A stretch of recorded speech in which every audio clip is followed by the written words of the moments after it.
अस्सलामु अलैकुम वरहमतुल्लाहि वबरकातुहू।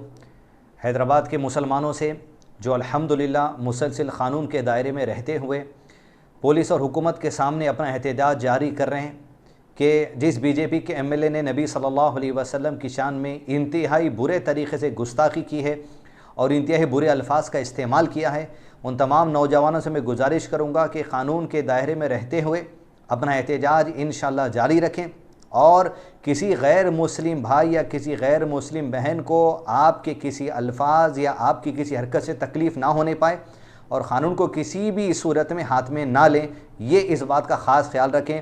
बिलखुसूस आप ही के ग्रुप में जहाँ आप कहीं प्रोटेस्ट करने जा रहे हों या जो सो किसी ग्रुप के अंदर लोग उकसाने वाले होंगे, हो सकता है ये ऐसे कम्युनल जहन के लोग होंगे जिनको साजिश के तहत मुस्लिम ग्रुप्स के अंदर भेजा गया है। लिहाजा बहुत ही सोच समझकर लीडर्स की रहनुमाई में होते हुए, उलमाए कराम की रहनुमाई में होते हुए एहतजाज को क़ानून के दायरे में रहते हुए करें। इस मौके पर मैं तमाम नौजवानों से जो मुख्तलिफ़ पुलिस स्टेशन में जो सो कंप्लेंट दर्ज कर रहे हैं उनसे गुजारिश करूँगा कि आप पुलिस डिपार्टमेंट में इस बात की भी कंप्लेंट दायर करें कि उस बीजेपी के एमएलए ने जहां अपनी वीडियो में ये कहा था कि उसे फ़लाँ यूट्यूब के चैनल से ये बातें मिली हैं, तो ये जो चैनल्स हैं मुसलमानों के जज्बात को भड़काने के लिए काम कर रहे हैं। पुलिस कंप्लेंट में इन चैनल्स का नाम भी जिक्र करते हुए लिखिए, ख़ास तौर पर साइबर क्राइम के अंदर इस बात को पेश करिए कि ये चैनल्स को भी बैन किया जाए जो यूट्यूब के ऊपर सरगर्म है मुसलमानों के नबी मोहम्मद सल्लल्लाहु अलैहि वसल्लम और इस्लाम के ख़िलाफ़ में बातें भड़काने में, ताकि हालात को बिगाड़ा जाए। इन वेबसाइट्स का नाम लिख कर भी जो उस वीडियो में थे, मुझे जहन में नहीं है कोई वीडियो अभी जो यूट्यूब से निकाल लिया गया है, कुछ burkhagali.com फलां कई सारे इस तरीके चैनल के नाम जिस एमएलए ने लिए हैं जहां से उसे वो सारी बातें मिली थी, उन चैनल के मुतालिक भी कंप्लेंट दें कि वो चैनल्स को भी हुकूमत और साइबर क्राइम पाबंदी लगा दें ताकि इस तरीके की मज़ीद हरकत को दूसरा करने की कोशिश ना करे। इस मौके पर मुस्लिम नौजवानों से और हमारे गैर मुस्लिम भाई बहनों से बात को आपके सामने रख दूँ कि जो एमएलए ने नबी सल्लल्लाहु अलैहि वसल्लम की शान में गुस्ताखाना वाली बातें की, कई सारी बातें उसने की हैं, लेकिन एक बार जो वो कह रहा था उसके मुतालिक मैं चाहता हूँ कि मुसलमानों को कुछ इल्म हो जाए, अपनी ईमान की ताज़गी हो जाए और गैरों को भी पता चल जाए कि अल्लाह के नबी सल्लल्लाहु अलैहि वसल्लम कौन सी शख्सियत है। वो बार अल्लाह के नबी सल्लल्लाहु अलैहि वसल्लम को बूढ़ा आदमी कह रहा था। अब मैं ये कह दूंगा, कई सालों से आप नबी सल्लल्लाहु अलैहि वसल्लम की ज़िंदगी के बारे में खुतबात में दर्स में सुन रहे होंगे, लेकिन कभी किसी मुक़र्रिर ने या कभी किसी आलिम दीन ने ये नहीं कहा अल्लाह के नबी सल्लल्लाहु अलैहि वसल्लम के बारे में कि आप बुज़ुर्ग थे, बूढ़ापे को पहुंच गए थे।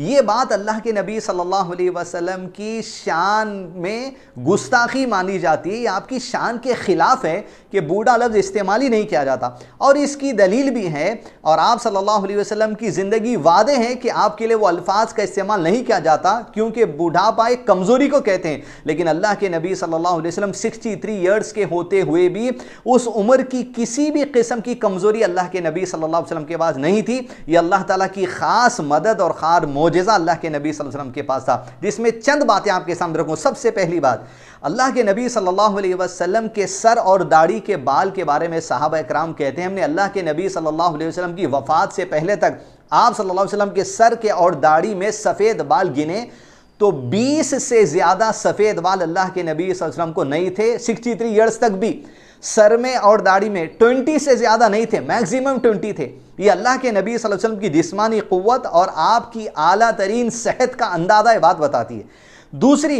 जो अल्लाह ताला ने नबी सल्लल्लाहु अलैहि वसल्लम को ख़ास जो सो इनाम दिया था वो ये कि जब अल्लाह के नबी सल्लल्लाहु अलैहि वसल्लम दहशतगर्द टेररिस्ट जो उस ज़माने में थे, जो अमन को ज़मीन पे ख़त्म करना चाहते थे, उनसे लड़ने और दहशतगर्दी को ख़त्म करने जब निकलते थे तो सफ़र 15 दिन का होता था, 20 दिन का होता था।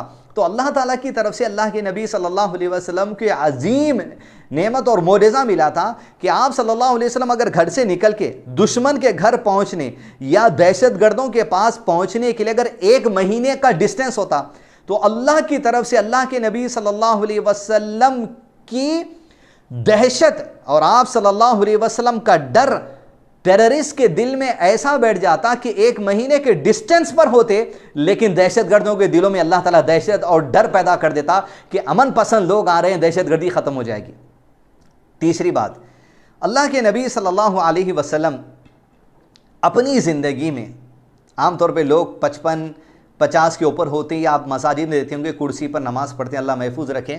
और फ़र्द नमाज है जो खड़े होकर पढ़ने की ताकत रखते हैं, अगर कुर्सी का इस्तेमाल करते हो तो नमाज नहीं होती।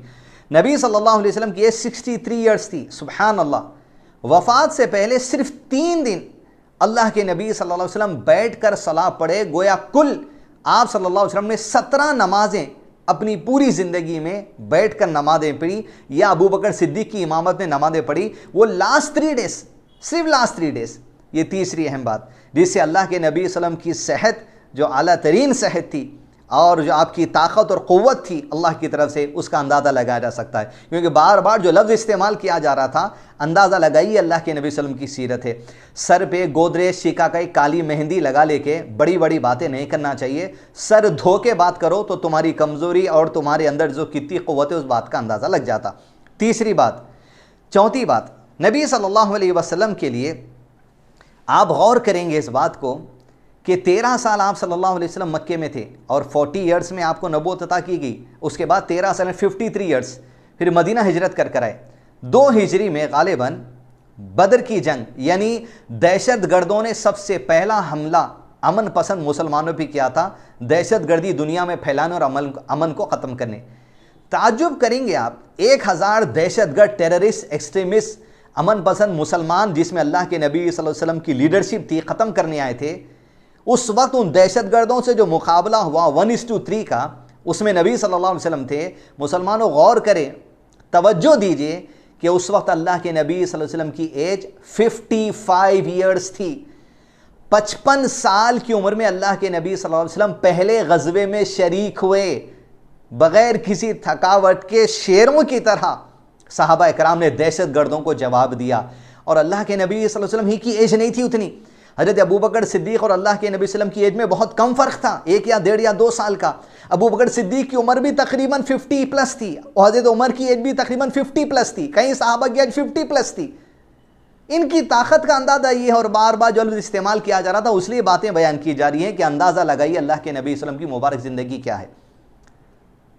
5वीं बात, जब 56 साल हुए अल्लाह के नबी सल्लल्लाहु अलैहि वसल्लम की उम्र के, ग़ज़वे ओहद 3000 दहशतगर्द मदीने की तरफ अमन मिटाने के लिए आए। 56 ईयर्स आपकी एज थी, आप सल्लल्लाहु अलैहि वसल्लम ने उस वक्त सुभान अल्लाह 200 दहशतगर्दों का मुकाबला किया। 56 ईयर्स में मैदान जंग में दहशतगर्दों से लड़ने, तलवार हाथ में लेकर अमन को फैलाने के लिए।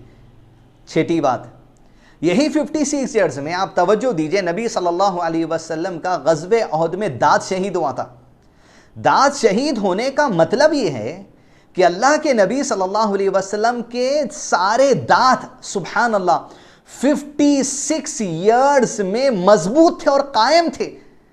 कोई दांत में अल्हम्दुलिल्लाह अल्लाह के नबी सल्लल्लाहु अलैहि वसल्लम की डुप्लीकेसी नहीं थी, मजबूत ओरिजिनल दांत अल्लाह के नबी सल्लल्लाहु अलैहि वसल्लम के थे 56 ईयर्स में भी। हत्ता कि अल्लाह के नबी सल्लल्लाहु अलैहि वसल्लम की मदनी ज़िंदगी जो 55 ईयर्स के अबव भी थी, सहाबा कराम हदीस में कहते हैं कि अल्लाह के नबी सल्लल्लाहु अलैहि वसल्लम एक मौके पर हमारी बात सुनकर इतना मुस्करा दिए कि आपके पीछे के दांत हमें नजर आए। मतलब ये कि 55 प्लस में भी अल्लाह के नबी सल्लल्लाहु अलैहि वसल्लम के सारे दांत मजबूत थे और सलामत थे। ये आप सल्लल्लाहु अलैहि वसल्लम की सेहत है। अब सेहत के ऊपर बात आप समझते जाइए, अपनी अपनी सेहत की जायज़ा लेते जाइए। और जो नबी सल्लल्लाहु अलैहि वसल्लम के लिए बार बार ये बुरे अल्फाज जो बूढ़ा कह रहा था, उसके बातों में ना आकर नबी सल्लल्लाहु अलैहि वसल्लम की अज़मत और आपकी इज़्ज़त पर गौर करें। अगली बात ये, 8 हिजरी में मदीना आने के बाद 8 ईयर्स में नबी सल्लल्लाहु अलैहि वसल्लम की एज 60 ईयर्स थी। ग़ज़वे फ़तेह मक्का उठाकर देखिए, 10,000 मुसलमानों के साथ अल्लाह के नबी सल्लम हज़ारों दहशतगर्दों का मुकाबला करने के लिए मदीना से मक्का की तरफ निकले। उस वक्त नबी सल्लल्लाहु अलैहि वसल्लम की एज 60 ईयर्स थी। 60, ताज्जुब करिए आप। लोग होते होंगे बुढ़ापे में, लेकिन अल्लाह के नबी सल्लल्लाहु अलैहि वसल्लम के लिए मैं अल्फाज का इस्तेमाल नहीं करते, इसलिए कि ये आपके अमल और आपकी ज़िंदगी जो सो सबूत है कि अल्फाज इस्तेमाल ना किया जाए। 60 ईयर्स में फ़तेह मक्का हुआ। 61 ईयर्स की ज़िंदगी उठा के देखिए, ग़ज़वे खैबर की तरफ अल्लाह के नबी सल्लल्लाहु अलैहि वसल्लम, ग़ज़वे तबूक, 61 ईयर्स एज है आपकी। 30,000 का अमन पसंदों का लश्कर 2 लाख के दहशतगर्दों से लड़ने के लिए, सुभान अल्लाह, 61 ईयर्स एज।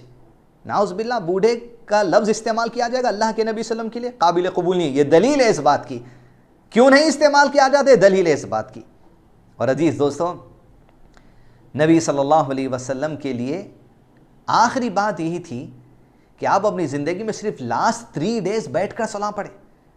62 ईयर्स तक भी अल्लाह के नबी सल्लल्लाहु अलैहि वसल्लम लास्ट 3 डेज से पहले तहज्जुद की सलाह पढ़ते, इतनी तवील नमाज पढ़ते, ठहर कर पढ़ते। ये आपकी सेहत और आपकी अज़मत, आपकी इज़्ज़त, जो अल्लाह ने आपको मोजेज़ात दिए, आपको सेहत दी, इस बात की दलील है कि बूढ़ा लफ्ज़ अल्लाह के नबी सल्लल्लाहु अलैहि वसल्लम के लिए इस्तेमाल करना यकीनन आप सल्लल्लाहु अलैहि वसल्लम के लिए गुस्ताखी की बात होगी, आपके शान के ख़िलाफ़ ये दोस्तों बात होगी।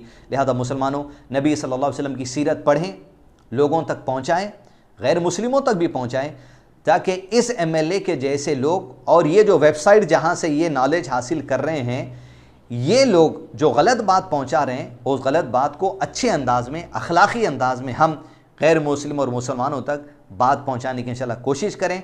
वल्लाहु मुतिम्मु नूरिही वलौ करिहल काफ़िरून, कि अल्लाह के दीन को बुझाने की कोशिश करते हैं। अल्लाह का दीन तो गालिब है, गालिब हो चुका। अल्लाह के नबी सल्लल्लाहु अलैहि वसल्लम की बेअसत और आप सल्लल्लाहु अलैहि वसल्लम की वफ़ात इस बात की दलील है कि अल्लाह का दीन गालिब है।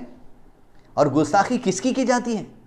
गुस्ताखी उसी की जाती है, करने की कोशिश की जाती है जिसकी इज़्ज़त बहुत आला होती है। और सारी कायनात में अगर सबसे मौज़िज़ शख्सियत वफ़ात के बाद भी, दुनिया से चले जाने के बाद भी अगर कोई है, मोहम्मद रसूलुल्लाह सल्लल्लाहु अलैहि वसल्लम की ज़ात है कि ऐसी इज़्ज़त, ऐसी अज़मत किसी और की क़यामत तक नहीं हो सकती।